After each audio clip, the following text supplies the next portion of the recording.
Hello दोस्त, मेरा नाम सौरभ इंद। नेक्स्ट मैं आप लोगों को पढ़ाऊंगा एलिमेंट्री कैनाल के बारे में, जिसको हम हिंदी में बोलते हैं आहार नाल। ठीक। जो एलिमेंट्री कैनाल होती है, वो एलिमेंट्री कैनाल का अगर हम क्रॉस सेक्शन लेते हैं तो हम क्रॉस सेक्शन जब हम लेते हैं तो ऊपर से हम लोग अगर देखेंगे तो 4 लेयर से बना होता है। Wall of alimentary canal is made up of 4 layer. 4 layer से मिल करके बना होता है एलिमेंट्री कैनाल। अगर हम बाहर से अंदर की तरफ जाएंगे तो सबसे बाहर आप लोगों को देखने को मिलेगा सिरोसा। ठीक। 4 लेयर मिलेंगे। एक का नाम सिरोसा, सेकेंड मस्कुलर लेयर, तीसरा होगा सब म्यूकोसा, चौथा हो गया म्यूकोसा। ठीक। अब नेक्स्ट वन बाय वन करके एक्सप्लेन करते हैं। जो सिरोसा होता है वो सबसे आउटर मोस्ट लेयर है आपका। एलिमेंट्री कैनाल का सबसे आउटर मोस्ट लेयर जो होता है सिरोसा होता है। ठीक। सिरोसा हो गया सबसे आउटर मोस्ट लेयर। अब नेक्स्ट अब उसके अंदर जाते हैं तो नेक्स्ट सेकंड आ जाता है मस्कुलर लेयर। ठीक। जो कि मसल से बना हुआ होता है। ठीक। उसके अंदर जो मस्कुलर लेयर होता है फिर से 2 लेयर में डिवाइड हो जाता है। जो अंदर का लेयर होगा वो सर्कुलर मसल से होगा, और जो बाहर का लेयर होता है वो होता है लॉन्गिट्यूडनल। ठीक। अंदर का होगा सर्कुलर, बाहर का होगा लॉन्गिट्यूडनल। लेकिन अगर हम स्टोमक में जाते हैं, स्टोमक का जब क्रॉस सेक्शन लेते हैं तो उसके अंदर एक एडिशनल लेयर आ जाता है। ठीक। वह इनर सर्कुलर लेयर के अंदर की साइड होगा। उसमें स्टोमक के अंदर एक एडिशनल लेयर आ जाता है मस्कुलरिस लेयर के अंदर, ना कि इन 4 लेयर के अंदर। जो मस्कुलरिस लेयर होता है नॉर्मली जो होता है इनर लेयर और आउटर लेयर होता है, लेकिन स्टोमक के अंदर एक एडिशनल लेयर आ जाता है जो कि कैसा होता है, ऑब्लिक होता है। ठीक। अब वह कहाँ पर होगा, अंदर होगा, किसके, सर्कुलर लेयर के अंदर होगा। ठीक। यह एमसीक्यू में कभी कभी पूछ लेता है कि स्टोमक के अंदर एक एडिशनल लेयर कौन सा होता है, ऑब्लिक लेयर होता है जो कि अंदर होगा सर्कुलर लेयर के अंदर। ठीक। ये हो गया आपका मस्कुलर लेयर। अब नेक्स्ट आ जाता है सब म्यूकोसा। क्या आ जाता है, सब म्यूकोसा। जो सब म्यूकोसा होगा वह कनेक्टिव एरियोलर कनेक्टिव टिश्यू का लेयर होता है। किसका, एरियोलर कनेक्टिव टिश्यू लेयर का होता है। अब उसके अंदर क्या होगा, ब्लड वेसल्स होगा, लिम्फ वेसल होगा और नर्व होगा। जो सब म्यूकोसा होता है उस सब म्यूकोसा के अंदर पाया जाता है ब्लड वेसल्स, नर्व और लिम्फ वेसल्स पाया जाता है। ठीक। अब नेक्स्ट आपका फोर्थ लेयर आ जाता है, सबसे इनर मोस्ट लेयर, वो होता है म्यूकोसा। ठीक। जो इनर मोस्ट लेयर होता है गट का क्या होता है, म्यूकोसा होता है, और जहाँ पर सिक्रीशन और ऑब्जर्वेटिव सेल होते हैं। यह जो म्यूकोसा होता है उस म्यूकोसा के अंदर क्या होता है, सिक्रेटरी और ऑब्जर्वेटिव सेल होते हैं। ये चारों लेयर एक्सप्लेन हो गया। अब इन चारों लेयर को हम डायग्रामेटिकली एक्सप्लेन कर देते हैं, डायग्राम के थ्रू दिखा देते हैं आपको।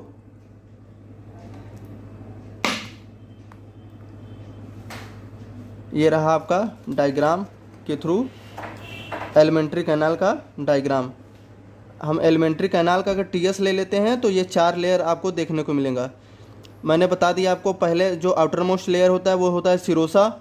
उसके बाद अंदर आ जाता है मस्कुलर लेयर। अब वह जो मस्कुलर लेयर होता है बाहर की साइड क्या होगा, जो बाहर की साइड होगा आपका लॉन्गिट्यूडनल होगा और अंदर की साइड आपका सर्कुलर होगा। बाहर की साइड सिरोसा हो गया। उसके बाद नेक्स्ट हो गया मस्कुलर लेयर। और लेकिन स्टोमक जो होते हैं उस स्टोमक के अंदर एक एडिशनल लेयर आ जाता है।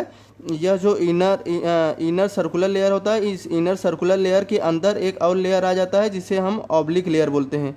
क्या बोलते हैं, ऑब्लिक लेयर बोलते हैं। अब नेक्स्ट आपका थर्ड लेयर आ जाता है सब म्यूकोसा। क्या आ जाता है, सब म्यूकोसा। ये रहा आपका सब म्यूकोसा। ठीक। ये है सब म्यूकोसा की लेयर। अब इस सब म्यूकोसा की लेयर के अंदर क्या होगा, ब्लड वेसल्स होगा, लिम्फ वेसल होगा और नर्व होगा। ठीक। अब उसके अंदर फोर्थ लेयर आ जाता है यह म्यूकोसा। इस म्यूकोसा के अंदर क्या क्या होगा, सिक्रेटरी सेल होगा और एब्जॉर्बेटिव सेल होता है। ठीक। ये रहा आपका डायग्रामेटिकली एलिमेंट्री कैनाल का। ठीक। ये टीएस लिया हुआ है, ऊपर से हम लोग देख रहे हैं। ठीक। स्क्रीनशॉट ले लीजिएगा।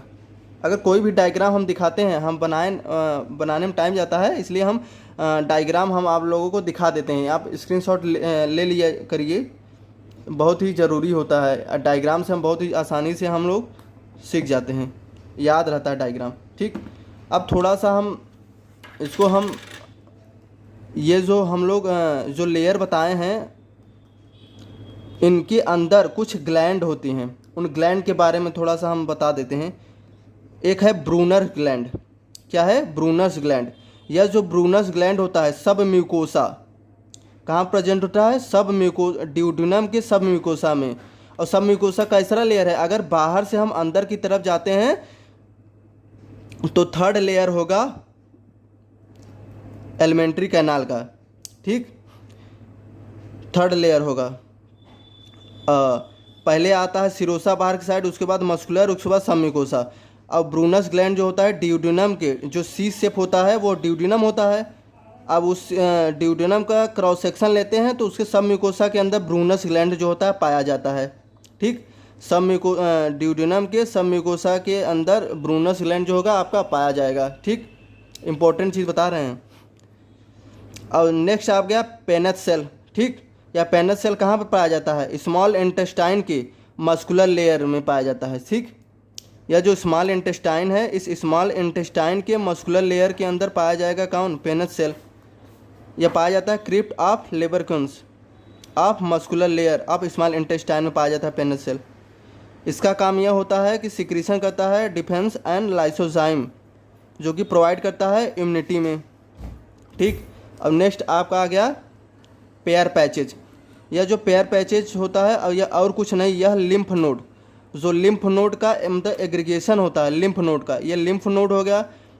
लिम्फ नोड जो होता है एग्रीगेट होंगे, एग्रीगेट होने का मतलब होता है एकत्रित होते हैं, या एकत्रित होंगे लिम्फ नोड। यह पाए जाएंगे कहाँ पाए जाते हैं? इलियम। इलियम जो होता है स्मॉल इंटेस्टाइन है, इस इलियम के म्यूकोसा के अंदर जो होता है पेयर पैचेज आपका देखने को मिलेगा। ठीक, म्यूकोसा आपका सबसे इनर मोस्ट लेयर है। इलियम के इनर मोस्ट लेयर ऑफ में पाया जाएगा, मतलब इनर मोस्ट लेयर क्या होगा? म्यूकोसा होगा। उस म्यूकोसा के अंदर क्या पाया जाएगा? पेयर पैचेज पाया जाता है। और यह पेयर पैचेज क्या है? एग्रीगेशन है किसका? लिम्फ नोड का एग्रीगेशन होता है पेयर पैचेज। ठीक, ये रहा आपका कुछ ग्लैंड जो कि बता दिया गया। अब एक कुछ इम्पोर्टेंट होता है जो एलिमेंट्री कैनाल होती हैं।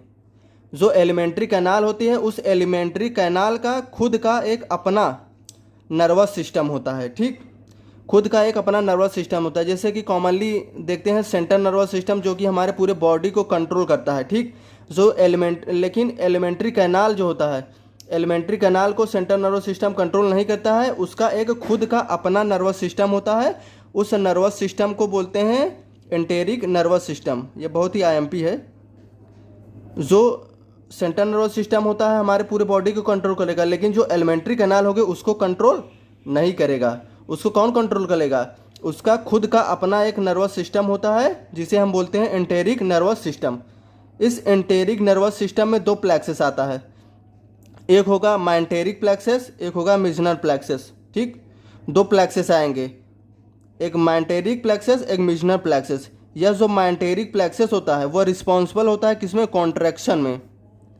जो एलिमेंट्री कैनाल के अंदर जो कॉन्ट्रैक्शन होता है, कॉन्ट्रैक्शन क्यों होता है? क्योंकि जो हम खाना खाएं हम लोग, वो बोलस के फॉर्म में उसे नीचे प्रोवाइड करना है ना, तो उसमें मूवमेंट होता है, कई तरीके का मूवमेंट होता है। सेगमेंटेड मूवमेंट होता है और जिग जैग मूवमेंट होता है, जो कि फर्दर आगे बोलस को आगे पास करता है। ठीक, जो कॉन्ट्रैक्शन के लिए रिस्पॉन्सिबल होता है माइंटेरिक प्लेक्सेस, और यह प्रेजेंट होता है लॉन्गिट्यूडनल और सर्कुलर मसल्स, जो कि मस्कुलर लेयर है। मस्कुलर लेयर में एक लॉन्गिट्यूडनल सर्कुलर है, उन दोनों के बीच में क्या होगा? माइंटेरिक प्लेक्सेस, जो कि रिस्पॉन्सिबल होते हैं कॉन्ट्रैक्शन में। अब next enteric nerve plexuses system में आ जाता है मिजनर प्लेक्सेस। यह जो मिजनर प्लेक्सेस है यह रिस्पॉन्सिबल होता है किसमें? यह रिस्पॉन्सिबल होता है सिक्रीशन में। आपका अगर कोई भी सिक्रीशन हो करवाना चाहेगा तो वह होगा मिजनर नर्व प्लेक्सेस के थ्रू होता है कोई भी सिक्रीशन। और यह जो होता पाया जाता है मोस्टली सब म्यूकोसा के अंदर पाया जाता है, सर्कुलर लेयर और सब म्यूकोसा के अंदर पाया जाता है। यह बिटवीन सर्कुलर एंड सब मिकोसा के अंदर पाया जाएगा। ठीक, ये रहा आपका एलिमेंट्री कैनाल।